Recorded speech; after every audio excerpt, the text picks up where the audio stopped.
नमस्कार, आपला Marathwada digital news लाईव्हमध्ये आपले स्वागत आहे।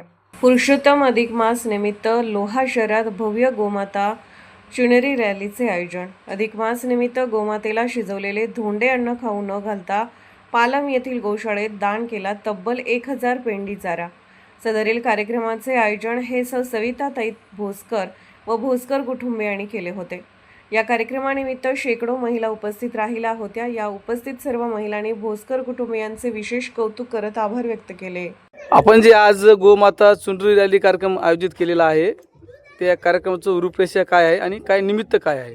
त्या कार्यक्रमाची रूपरेषा म्हणजे अधिक मासानिमित्त आपण जे धोंडे खाऊ घालतो ना गाईला, आणि ते पुरणाचे उकडीचे धोंडे खाऊन गाईला डायजेस्ट होत नाही आणि रवण देखील करता येत नाही, त्यामुळे गाय दगावण्याची शक्यता असते। तर आम्ही असं ठरवलं की गाईला उकडीचे पुरणाचे खरकटे धोंडे न देता गाईला चारा द्यायचा, काकडी टमाटर भाजीपाला जे काही द्यायचं असेल ते धोंडे द्यायचे। आणि त्यासाठी आम्ही पालम येथील देवीदास गुरुच्या गोशाळेमध्ये गाईला 1000 पेंडी चारा घेऊन गोशाळेमध्ये जात आहे। त्यासाठी आम्ही भव्य दिव्य अशी चुनरी रॅली काढलेली आहे आणि माझ्या हाकेला आवाज देऊन माझ्या सगळ्या मैत्रिणी ह्या कार्यक्रमात सहभागी झालेल्या आहेत। आता आमचा चुनरीचा कार्यक्रम सुरू होईल देऊळ गल्ली ते सराफा मार्केट मारुती मंदिर, तिथनं आम्ही ट्रॅव्हल्समध्ये बसून नांदेडच्या पालमच्या गोशाळेमध्ये जाऊन तिथे गोपूजन, गोवर्धन पूजन, कृष्णाला तुळशी अर्चना आणि प्रसाद वाटप असा हा आमचा कार्यक्रमाचा रूपरेषा आहे।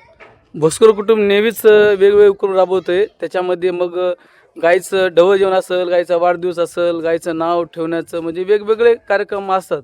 तर महाराष्ट्रामध्ये कदाचित हा पहिलाच उपक्रम असेल की म्हणजे गायीबद्दल असेल, तर काय वाटतंय जेव्हा असे कार्यक्रम आपण राबवता? खूप आनंद होतो। जेवढी धावपळ झाली त्याच्यापेक्षा दुप्पट मला आनंद झालेला आहे। त्याच्यामुळे हा कार्यक्रम मी करायचं ठरवलं की धोंडे उकडीचे द्यायचे नाहीत आणि गाईला पोट बिघडवायचं नाही, तर हा कार्यक्रम करून आगळा वेगळा कार्यक्रम आपण लोहानगरीमध्ये तरी झालेला संपन्न करायचा आहे आणि तो होणारच आहे। हा पहिल्या वर्षीचाच कार्यक्रम आहे का? पहिल्यांदाच हा कार्यक्रम आम्ही काढलेला आहे। हे कसं सुचलं तुम्हाला? असंच एकदा थोडासा फोटो पाहिला होता, तर मी म्हणजे कुठून घेतलं का हा कार्यक्रम, कुठं राबवला जातो का? राबवला म्हणजे राजस्थानमध्ये सावर या गावामध्ये चुनरी रॅली नेतात, पण तिथं कसं गाईला साडी पांगतात, एवढ्या साड्या करून काय करायची त्या गाईला, त्याच्यापेक्षा चारा न्यायचा म्हणून आम्ही कुणी काही कापड वगैरे काही आणायचं नाही, फक्त चाऱ्याला पैसे द्यायचे आणि सर्व महिलांनी भरभरून पैसे चाऱ्यासाठी दिलेले आहेत। असं 1000 पेंडी मागवली, पेंडपोते मागवलेत, गाईला चारा ठेवायसाठी टोपले मागवलेत आणि उर्वरित पैशासाठी पाण्याची वगैरे सोय करू अशी आमची इच्छा आहे। पण आपण हाक दिली की तुमच्या ज्या मैत्रिणी असतील, तुमच्या शेजारनी म्हणजे जे महिला आहे तुमच्या टीम, एका हाकेला आवाज येतात, तर यांच्यासाठी काय 2 शब्द बोला? म्हणजे माझ्या ज्या भगिनी आहेत ना मैत्रिणी, त्या देखील तेवढ्या सात्विक आहेत आणि त्यांनाही असं हे धार्मिक कार्य करायला आवडतं, त्यामुळे मी ग्रुपवर टाकलं आणि सगळ्यांना ऍड केलं। लागली सीएस म्हणून डन केल्या मैत्रिणी आणि एका हाकेसरशी धावत आल्या आणि राईट टाइम आज पोहोचले आहेत माझ्या मैत्रिणी। अधिक मास, मी खूप आभारी आहे। अधिक मास म्हणजे 3 वर्षाला एकदा येतो, तर अजून पुढच्या 3 वर्षाला पण असं कार्यक्रम राबवणार का? आता भगवंताची इच्छा अशा ह्याच्यापेक्षा वेगळं काहीतरी राबवू, त्यावेळेस चारे दिले, मग आणखी काहीतरी आम्ही अवजार देऊ चारा कट करायला म्हणा, जेणेकरून चारा वेस्ट जाणार नाही किंवा पाण्याची व्यवस्था करू। पुढच्या धोंड्याच्या महिन्यात भगवंतानी असंच कार्य आमच्याकडून करून घ्यावं। अजून काय कार्यक्रम राबवणार का? श्रावण येत आहे लवकर? नाही, आता बर्थडे राहिलाय ना माझ्या गायचा बर्थडे राहिला, बर्थडे सेलिब्रेशन करायचंय आमच्या कामधेनूचं आणि ते बर्थडे सेलिब्रेशन जेवढं जमल तेवढं जसं जमल तसं करायची इच्छा आहे आणि करूयात ते पण। आणि हा संदेश सगळीकडे जावा, सगळ्यांनी गोपूजन, गो संवर्धन, गो रक्षण सगळ्यांनी करावं, याच्यासाठी मी हे रॅलीचं उपक्रम राबवलेला आहे। भारतामध्ये आपल्या गोहत्याचं प्रमाण हळूहळू वाढायले, तर आपण खूप गायीवर प्रेम करणारे आहात, तर काय बोलणार विरोधी लोकांना, काय बोलणार त्या? माझी मैत्रिणी 2 शब्द बोलते। गायीची जी हत्या होत आहे ती थांबवण्यासाठी ह्या रॅलीचा उपक्रम आहे। गायीची हत्या हिंदू सनातन धर्म आहे आपला आणि हिंदू सनातन धर्मामध्ये गायीला अनन्यसाधारण महत्त्व आहे।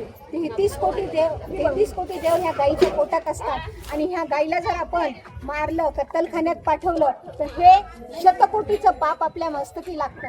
म्हणूनच आमच्या पूर्वी सुद्धा त्यांनी गायीचं बारसं, गायीचं डोहाळ जेवण हे कार्यक्रम घेतलेले आहेत आणि गायीसाठी चारा जो अधिक मासात धोंडे देतात, तर आम्ही चारारूपी धोंडे देणार आहोत, कारण की उकडलेले अन्न खाऊन गायीचं पोट दुखतं आणि हे पोट न दुखण्यासाठी तिला जो आवश्यक भोजन आहे, तिचं जो आवश्यक आहार आहे तो म्हणजे चारा.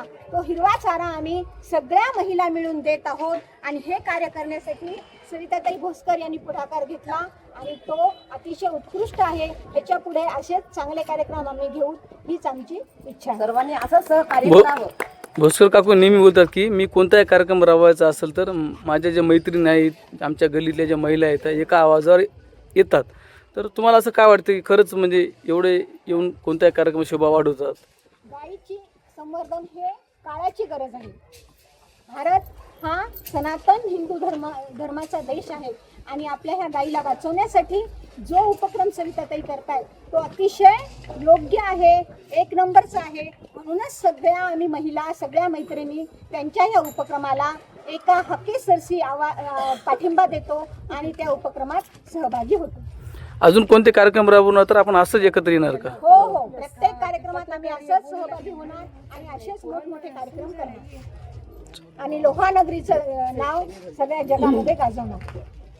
सविताताई भोसकरचा आम्हा सगळ्या मैत्रिणींकडून खूप खूप शुभेच्छा. त्यांना खूप खूप धन्यवाद. आमच्याकडून तर करून घेतच आहेत, पण पुढच्या पिढीला काहीतरी नवीन संदेश द्यावा की आता जे पारंपरिक थोडीशी पद्धती कमी होत चालली तिथं कुठेतरी त्याला कुणाच्या तरी प्रत्येकाच्या मनामध्ये त्या गोमातेविषयी काहीतरी प्रेम वाढतं, त्यासाठी हे करतात. म्हणूनच म्हणतात की संस्कार करा, संस्कृती टिकेल, संस्कृती टिकली तर धर्म टिकेल आणि धर्म टिकला तरच राष्ट्र टिकेल. आपली जर गोमाता ही टिकत असेल तर आपल्या गोमातेसाठी जे प्रेम दाखवतात त्यांच्या हाकेला आम्ही जे धावतो तसंच सगळ्यांनी धावावं. प्रत्येक गावामध्ये हे काहीतरी राबवावेत, हे पुढच्या पिढीला संदेश मिळावा त्यासाठी हे करत आहेत आणि ह्या करतात. त्याच्यामुळे आम्ही सगळेजण त्यांना साथ देतो. अशीच त्यांच्याकडून अशी ईश्वराने ही करून घ्यावी सेवा, त्यासाठी आम्ही त्यांना खूप धन्यवाद देतो. धन्यवाद धन्यवाद. माझ्या हकेला आवाज देऊन सर्वजणी आला त्यासाठी पुनश्च एकदा सर्व मैत्रिणींचे, लोहा परिवार, लोहानगरीतील जे कोणी आले असतील त्यांचे पुनश्च एकदा धन्यवाद धन्यवाद धन्यवाद. गोमाता की जय, गोमाता की जय, भारत माता की जय. आणि विशेष म्हणजे मी हे कार्य करण्याला मला हे होकार दिला. खरं तर त्यांचेच पहिले धन्यवाद मला म्हणायला पाहिजे, कारण त्यांनी नको म्हणले असते तर मी हे कार्य करू शकले नसते.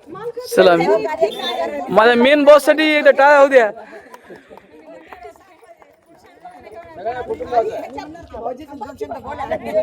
त्याच्यासाठी आहे, त्यासाठी मी हे कार्यक्रम सुरू केला आणि मला सगळ्यांनी पाठिंबा दिला. आता सर्व श्रेय भोसकर काकूंनी म्हणजे त्यांचे मालक भोसकर काकाकडे दिलेलं आहे. तर तुम्ही काय वाटतं तुम्हाला जेव्हा आपली पत्नी एवढेच कार्यक्रम राबवते, एवढ्या महिला गोळा होतात? गायीविषयी जे प्रेम आहे, गायीविषयी जी श्रद्धा आहे त्याच्यासाठी मला पूर्णपणे पाठिंबा आहे. आणि जे काही गायीचे कार्यक्रम होतात, गायीसाठी संवर्धनाचे जे कार्यक्रम होतात त्याच्यासाठी आपला पूर्णपणे मला पाठिंबा असतो त्याला. आणि हे नेहमीसाठी कार्यक्रम जरी राबविला तर मला त्याबद्दल आनंद आहे.